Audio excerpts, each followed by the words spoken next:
Hey, guten Morgen. It is day 138, and I am getting ready to leave the Hall Mountain lean-to. Um, it's raining. You can hear the rain hitting the tin roof here. So I'm gonna try wearing these chaps. Um, this would be my first time wearing them. It's a little cool, so I'm gonna try wearing those. And yesterday coming up here, you know, the trail has just got weeds and brush and stuff growing right up into the trail. So this would be a good opportunity to wear the chaps. And it's raining hard enough. I'm going to have the umbrella out too. It's going to be a really sharp, steep descent and then really super sharp, hard ascent where I have to make a phone call to a place called the Cabin, a hostel where I'm going to stay today. It's only going to be a little over 4 miles, but it's going to be a hard 4 miles, and especially in this weather, it's going to be treacherous. I'm fearing. So pack's ready to go. I'm stretched. I'm going to hit it. Oh, by the way, they call these lean-tos here. The very first place I stayed, once I crossed into Maine, the Carla Cole shelter, I think was a shelter. So I think in Maine here, just FYI, a lean-to is anything that has a completely open front like this. And then a shelter is anything where they've closed off part of the front. That's what I'm thinking. Just a little anecdotal thing there. But it's going to be a sucky day, man. I'm glad I got. I was going back and forth whether or not I should make this a Nero, but I want to go and I'm going to try to get this pole fixed. I got to have 2 hiking poles. You know, that pole I broke yesterday, so I want to try to get that fixed, and also gives a wanderer a chance to catch up. I haven't gotten any text or anything to see what his status is yet. So when I get a signal, I hope to have something from him. Anyway, that's it. See you on the trail.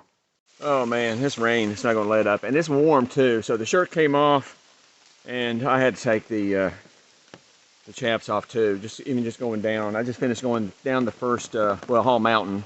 So now I got to go up Moody Mountain. I know I'm going to sweat like a pig. I was sweating just coming down the mountain in these chaps and t-shirts. So go up Moody Mountain, 1.4 miles. And down the other side to the road. So I got a call when I get to the top of Moody Mountain. It is a nasty, nasty day. All right, I have made it to South Arm Road. I just got to cross this stream, somehow get over there. And I heard some discussion. My ride is here already. He was talking to Obi-Wan. All right, I'm finally lying down and trying to relax at the Cabin Hostel. This is actually a pretty famous hostel. It's very popular. It's one of the older ones. And Honey, the 89-year-old lady that's in charge, she's been doing this for a long, long time with her recently deceased husband. And family-style dinner, very nice atmosphere. There's a lot of people here. I wish I'd have taken some video of it. I tried to get a room for tomorrow night, but they're booked for tomorrow night. Tropical storm Henry, I think it has settled in the area already. It's drizzling. Started drizzling. You know, it was raining this morning, and then it stopped and started raining again shortly after I got here, and it's been picking up, and it's just gonna be nasty tomorrow, and maybe even the next day. So I got a room for tomorrow night in a different hostel here in town. I'm going to try. It's 10 till 9 right now, and you know, again, just a big flurry of activity, trying to do chores. I am in a enclosed, what used to be like a deck or something, a patio, no air conditioning, but at least my only other option on the inside was an upper bunk, and honestly, the air conditioning inside there is not that great. So it's only $20 to stay here. The meals are extra, but very reasonably priced. But it's dirty, and it's a cabin, so you kind of get what you pay for. Although I have paid more for a lot less. So anyway, that's it for now. I got to edit some videos and call it a night. So this is Wagner von Vonderweg. Good night. Hey, guten Morgen, day 139, Tuesday. And the cabin is behind me. So this is where I stayed last night. I just finished breakfast. And I could not get a bed here for tonight. Hurricane or tropical storm Henry passed through last night, and it's still sprinkling today, and it's gonna be gray and rainy all day today. So I'm taking a 0. But I did secure a bed early yesterday when things looked pretty hopeless for getting a bed here. I secured a bed at the other hostel in town, Pine Ellis. So I'll be moving over there later this morning. So I'll spin the camera around and show a few shots of the interior. All right, so I slept in this little bed here. It's just an enclosed porch, actually. And the main bunk room is in here. Pretty basic stuff. This is a common area. And they had a kitchen. Laundry. Laundry is included, so that was good. And in here is where the meals are served. And there's a very reasonable fee for dinner and breakfast. It's very nice. A lot of historical memorabilia dealing with Earl Schaefer here on this wall. And there's a bunch of signatures on this table, actually, underneath from AT Thru-Hikers, including Earl Schaefer's. She said she's going to donate it to the AT Museum when she dies.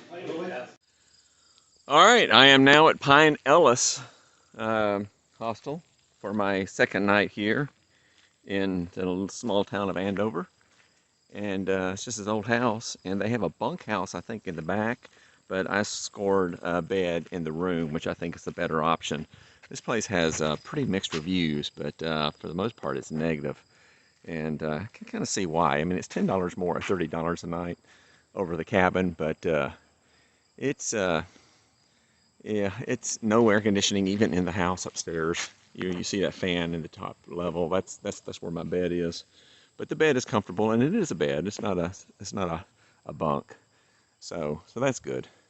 But again, I've had worse for more money. So all right, so my room is upstairs here. Apparently she's got 2 rooms where she has a few beds, and this will be my bed right here, right by the window.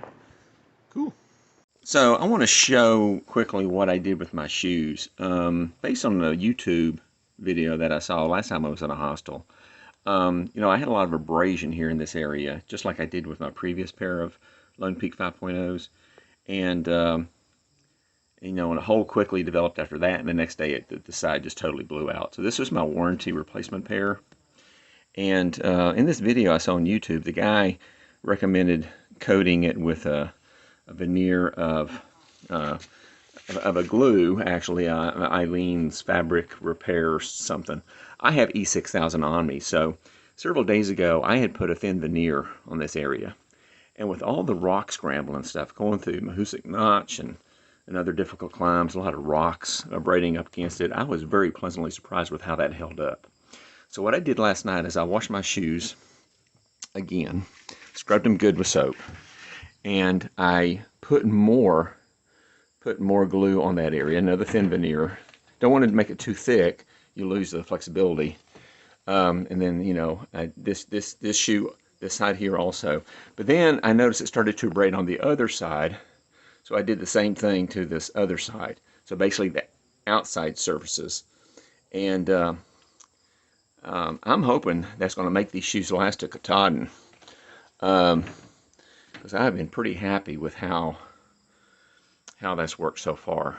I do have my first pair, the ones that blew out. I sent those back home to Kingsport, and my parents had given those to a local shoe repair guy, and I talked him through on the phone what I wanted him to do to those. So they're probably repaired by now. They were supposed to be done by this weekend. And I had those in my back pocket to come back to me. I told the shoe repair guy that, if they can last 100 miles, I think I'll be okay, because I just, but actually, I think these are going to take me to Katahdin. So we'll see. Keep your fingers crossed. Oh, something else. My first warranty pair, the stitching here, which is a great idea on the toe cap, because toe caps are notorious for peeling off. So the Lone Peak 5.0s incorporated the stitching here, which is great, but on my first pair, I don't know if I showed it in a video, But this stitching came out after 20 miles. You know, my first day of hiking, the stitching came out of one shoe, and then after 50 miles or so, it came out of the other shoe. So as soon as I got these, I actually took super glue gel and I squeezed it in there. And so far, I have not had an issue. After probably 150, 200 miles on these shoes, I have not had an issue with this stitching coming undone. So I don't know if that's attributed to the super glue gel that I squeegeed in there, or the fact that maybe they fixed some kind of fundamental flaw in how they stitched that. But that's that too. Overall, pretty happy. Let's talk about these poles.